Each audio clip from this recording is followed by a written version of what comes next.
Kamu mungkin mengira ini adalah pulau-pulau terluar Indonesia. Jangan salah, pulau ini emang dekat secara geografis yang berada di sekitar Indonesia. Tapi justru jadi bagian negara lain loh. Yuk, kita menjelajahi rahasia di pulau-pulau negara lain yang lebih dekat dengan Indonesia ini. Mulai dari Kepulauan Andaman dan Nicobar yang secara geografis terletak cukup dekat dengan Indonesia, bahkan hanya sekitar 150 km dari Provinsi Aceh, Sumatera. Mirip jarak Jakarta ke Bandung. Ya tapi meski dekat, sebenarnya kepulauan ini memiliki status politik sebagai bagian dari negara India, karena termasuk dalam teritori federal yang dikontrol langsung oleh pemerintah India. Kepulauan di Samudra Hindia ini sudah dihuni sejak 26.000 tahun yang lalu, awalnya oleh sekelompok masyarakat yang termasuk dalam rumpun bangsa Negrito seperti suku Andaman Besar, suku Jarawa, suku Onge, suku Jangil, dan suku Sentinel. Yup, suku Sentinel itu loh yang terkenal sebagai salah satu suku terasing, paling agresif, dan paling ditakuti di dunia sampai saat ini. Pada masa kolonial, kepulauan ini menjadi basis maritim sementara bagi beberapa kekuatan, termasuk Maratha dan Austria. Pada abad ke-19, Britania Raya mendirikan koloni tahanan di kepulauan ini, menggunakan mereka sebagai penjara terasing untuk pejuang kemerdekaan India. Selama Perang Dunia Kedua, kepulauan ini diduduki oleh Jepang sebelum akhirnya diserahkan kepada pemerintah India. India mengklaim kepemilikan atas kepulauan ini berdasarkan sejarah kolonialnya yang terkait erat dengan penjajahan Inggris. Mereka tidak pernah dijajah oleh Belanda seperti Indonesia. Padahal letaknya itu sekitar 1.200 km terpisah dari daratan utama India, dekat dengan West Bengal. Wah, sayang banget ya nggak jadi bagian Indonesia. Padahal kepulauan ini punya potensi alam yang besar, termasuk pantai-pantainya yang indah dan terumbu karang yang menarik untuk pariwisata. Luas wilayah Andaman Nicobar adalah sekitar 8.250 km persegi, yang terdiri dari 572 pulau. Hingga 2011, populasi Kepulauan Andaman mencapai 343.125 jiwa. Meningkat sekitar 50.000 jiwa sejak 1960. Sebagian besar populasinya adalah imigran yang datang selama masa kolonial, terutama dari latar belakang Bengali, Hindustan, dan Tamil. Penduduk asli seperti suku Andaman kini menjadi minoritas dalam populasi. Pada awal kontak mereka dengan dunia luar, pada 1850-an, diperkirakan ada sekitar 7.000 suku Andaman yang terbagi menjadi beberapa kelompok, termasuk suku Andaman Besar, Jarawa, Jangil, suku Onge, dan Sompen. Namun peningkatan jumlah pendatang dari daratan mengakibatkan hilangnya wilayah dan penurunan jumlah penduduk asli karena ekspedisi militer, perambahan tanah, dan penyakit epidemi. Nah saat ini hanya sekitar 400-500 orang suku Andaman yang tersisa, dengan beberapa kelompok seperti Jangil yang sudah punah. Sedangkan suku Jarawa dan Sentinel masih mempertahankan kemerdekaan mereka dan menolak kontak dengan dunia luar. Sekarang mari kita berpindah nih ke Christmas Island. Kalau dalam bahasa Indonesia ya artinya Pulau Natal. Uniknya pulau yang dekat dengan Indonesia ini justru memiliki jumlah penganut muslim kedua terbanyak setelah Indonesia. Tapi kepemilikannya itu adalah Australia. Terletak hanya sekitar 350 km dari selatan Jawa dan Sumatera, serta sekitar 1.550 km di barat laut dari titik terdekat di daratan Australia. Dengan luas mencapai 135 km persegi, Pulau Natal merupakan rumah bagi sekitar 1.402 penduduk. Terletak secara geografis terisolasi, pulau ini pernah jauh dari jangkauan manusia luar hingga abad ke-19. Penduduk luar menemukan pulau ini pertama kali pada 25 Desember 1643 oleh Kapten William Myners, sehingga pulau ini dianggap sebagai perayaan Natal olehnya.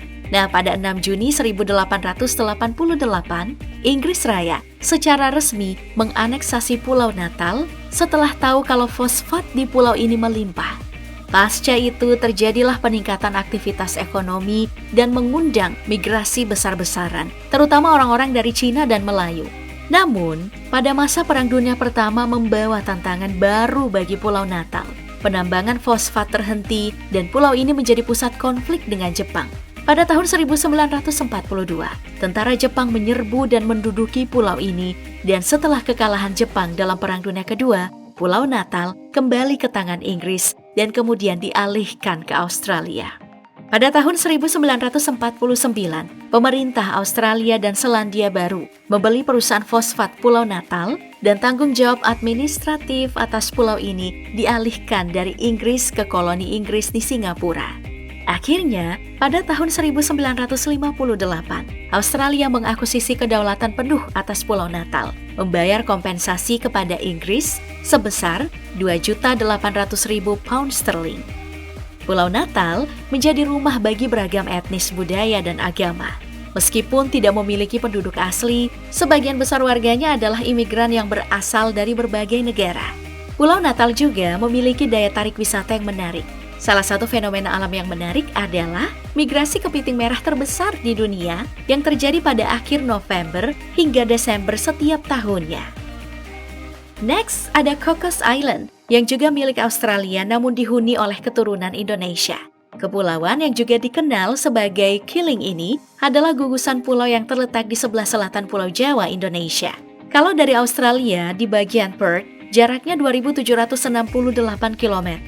Sedangkan dari Sumatera hanya kurang dari 1.000 km.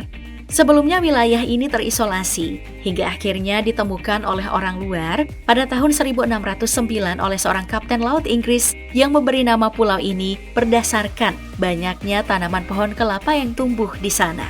Lebih menarik lagi nih, sekitar 80% dari penduduk pulau ini berasal dari keturunan Indonesia dan Malaysia, yang secara etnis dikenal sebagai Cocos Malais. Mereka dibawa pada tahun 1826 oleh seorang pedagang Inggris bernama Alexander Hare yang membawa sekelompok orang dari Malaysia, Indonesia, Afrika Selatan, dan New Guinea sebagai pekerja paksa atau budak. Selama 150 tahun di bawah kekuasaan dinasti Clunies Ross, mereka mengembangkan budaya dan dialek yang unik, bahkan mengadopsi tarian dan musik Skotlandia dalam kesenian mereka. Wilayah ini sendiri terdiri dari 2 atol dan 27 kepulauan koral. 2 pulau terbesarnya yaitu Home Island dan West Island merupakan tempat tinggal bagi sekitar 450 penduduk asli Cocos Malais. Sedangkan pulau-pulau lainnya dikelola untuk keperluan wisata. Dan sekarang meski menjadi warga negara Australia, sebagian dari mereka sebenarnya terus berjuang untuk diakui sebagai orang asli atau indigenous oleh pemerintah Australia. Kepulauan Cocos menawarkan berbagai aktivitas wisata, seperti menyelam di salah satu dari 25 situs menyelam yang beragam dan tidak terlalu ramai. Pengunjung bisa bertemu langsung dengan berbagai spesies laut, seperti penyu hijau, parimanta, lumba-lumba, hiu, belut morai, rasi, dan jika beruntung ikan kokos pygmy anglefish. Terus ada Pulau Ashmore dan Cartier atau yang dikenal juga sebagai Pulau Pasir. Ashmore dikenal sebagai karang, sedangkan Cartier dianggap sebagai pulau. Ini adalah gugusan karang yang terletak di Samudra Hindia dan Laut Timur. Lokasinya sekitar 320 km dari pantai barat Laut Australia dan sekitar 170 km dari Pulau Rote, Indonesia. Namun, karena hanya memiliki sedikit vegetasi rumput laut, menjadi tidak berpenghuni secara permanen. Sejarah kepulauan dengan luas total sekitar 583 km persegi ini dimulai ketika Samuel Ashmore pertama kali mencapainya pada tanggal 11 Juni 1811. Namun sebelumnya, kepulauan ini secara rutin dikunjungi oleh para nelayan Indonesia sejak awal abad ke-18. Perjanjian pada tahun 1974 antara Australia dan Indonesia yang dikenal sebagai Memorandum of Understanding atau MOU mengatur hak akses nelayan tradisional Indonesia ke perairan di sekitar Kepulauan Ashmore dan Cartier. MOU ini memungkinkan nelayan Indonesia untuk mengunjungi wilayah ini untuk mendapatkan perlindungan, air tawar, dan akses ke situs kuburan. Meskipun tidak ada penduduk tetap di kepulauan ini, keberadaannya memiliki nilai strategis dan ekologis yang penting dalam konservasi dan manajemen sumber daya laut di sekitarnya. Berikutnya ada Federasi Micronesia yang terletak di Samudra Pasifik, merupakan gugusan karang yang terdiri dari lebih dari 600 pulau dan pulau kecil di Kepulauan Caroline. Dengan luas sekitar 702 km persegi, wilayah ini mayoritas terdiri dari lautan. Terletak sekitar 5.900 km dari Jakarta. Nah, pada tahun 1979, Federasi Mikronesia membentuk pemerintahan konstitusi sendiri dan menjadi negara berdaulat pada 3 November 1986. Sebelumnya, wilayah ini sempat menjadi bagian dari wilayah perwakilan Kepulauan Pasifik di bawah administrasi PBB, tepat di bawah Amerika Serikat. Mayoritas penduduk Federasi Mikronesia berjumlah kurang dari 100.000 jiwa dan mayoritas keturunan bangsa Polinesia. Namun, ada pula penduduk minoritas seperti Cukesi, Pohnpeian, dan Yapese yang berasal dari kawasan Asia dan Samudra Pasifik. Sejak tahun 1990-an, negara ini telah menjadi tujuan bagi para ekspatriat dari berbagai negara, termasuk Australia, Amerika Serikat, Eropa, Tiongkok, dan Filipina. Dan walaupun tidak memiliki kekuatan militer sendiri, Federasi Mikronesia memiliki perjanjian pertahanan dengan Amerika Serikat.